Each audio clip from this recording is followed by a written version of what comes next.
Hello, you might recognize me. I'm Denny from Coyote Roof Cleaning. Today we're here cleaning a church in Sanford. Cleaning the church roof and some sidewalks and some of the buildings. And here we are. This part, it's a cloudy day. I don't know how well this is going to show on the video, but here we are, chemically cleaning a roof, as always. You see the left part is not done, the right part is still wet, but it is done. There's my guy up there chemically cleaning the roof. See where he's already hit, obviously, and where he hasn't.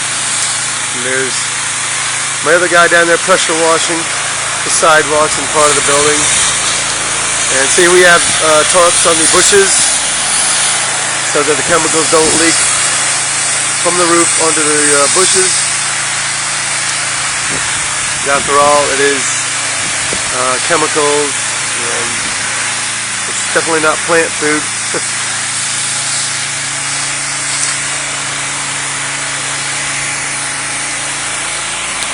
So there we are. Give us a call if you have a church or any kind of building or a house, whatever. Give me a call. I'm Denny, Coyote Roof Cleaning. See you soon.